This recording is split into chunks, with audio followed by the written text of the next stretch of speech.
Today girls we will discuss about the investment multiplier. Hindi में इसे बोलते हैं निवेश गुणक। निवेश गुणक जो है वो केन्स सबसे पहले कुहन ने इसको दिया था इंट्रोडक्शन, लेकिन इसका बेटर यूज जो किया था वो केन्स ने किया था। इसकी पूरी व्याख्या जो है, इसको सिस्टम के अंदर पूरे तरीके से इसकी फंक्शनिंग, कार्यप्रणाली और इसको जो इम्पोर्टेंस जो दिलवाई है वो जेएम केन्स ने दिलवाई है। 1936 में जो केन्स की जनरल थ्योरी बुक्स आई थी उसमें इसकी व्याख्या की गई है। एक्चुअल में इन्वेस्टमेंट मल्टीप्लायर के द्वारा केन्स ने जो बात कही है वो ये कही है कि इन्वेस्टमेंट होती है, जिसे हिंदी में हम निवेश बोलते हैं, किस तरीके से इकोनॉमी के ऊपर अफेक्ट डालता है। केन्स ने इन्वेस्टमेंट की इम्पोर्टेंस को सबसे ज़्यादा अंडरलाइन किया है। केन्स के अनुसार इन्वेस्टमेंट दो तरीके से इकोनॉमी को अफेक्ट करती है। एक तरफ ये डिमांड चेन को अफेक्ट करती है, दूसरी तरफ ये सप्लाई चेन को अफेक्ट करती है। ये सारी चीज़ें हम इन्वेस्टमेंट फंक्शन के अंदर पढ़ चुके हैं।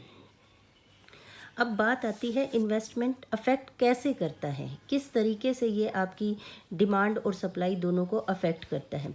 एक्चुअल में केन्स कहते हैं कि जब भी इकोनॉमी के अंदर इन्वेस्टमेंट डाली जाती है, हमने कॉन्सेप्ट पढ़ा था लीकेजेस और इंजेक्शंस का, लीकेजेस का और इंजेक्शंस का। लीकेजेस और इंजेक्शंस, हिंदी में लीकेजेस को बोलते हैं शरण और इंजेक्शंस को बोलते हैं आई फॉरगॉट द इंजेक्शंस को हिंदी में बोलते हैं, मुझे जैसे ही ध्यान आएगा मैं बताती हूँ। अभी इंजेक्शंस आपको पता है कि इंजेक्शंस इकोनॉमी में वो सारे मेथड्स होते हैं जिसके थ्रू इकोनॉमी के अंदर पैसा डाला जाता है। लीकेजेस के अंदर हमारे जो वेरिएबल्स आते हैं वो सेविंग्स आती हैं, इम्पोर्ट्स आते हैं और गवर्नमेंट के द्वारा जो टैक्सेस लगाए जाते हैं वो सारी चीज़ें आती हैं। दूसरा हमारा इंजेक्शंस थी। इंजेक्शंस में सबसे इम्पोर्टेंट जो इंजेक्शंस आती है इन्वेस्टमेंट आती है।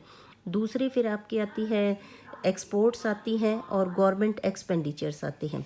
ये तीनों इंजेक्शंस में आती है। तो सबसे इम्पोर्टेंट और सबसे जो महत्वपूर्ण जो चीज़ होती है वो इन्वेस्टमेंट होती है। एक्सपोर्ट को भी हम फॉरेन इन्वेस्टमेंट के नाम से जानते हैं। तो सबसे इम्पोर्टेंट जो चीज़ होती है वो इन्वेस्टमेंट होती है। केन्स कहते हैं कि जो इन्वेस्टमेंट होती है, जब भी इकोनॉमी के अंदर इन्वेस्टमेंट की जाती है तो इन्वेस्टमेंट करने के कारण क्या होता है, आपकी इनकम के अंदर इंक्रीज़ होता है। जो नेशनल इनकम होती है, नेशनल इनकम इंक्रीज़ होती है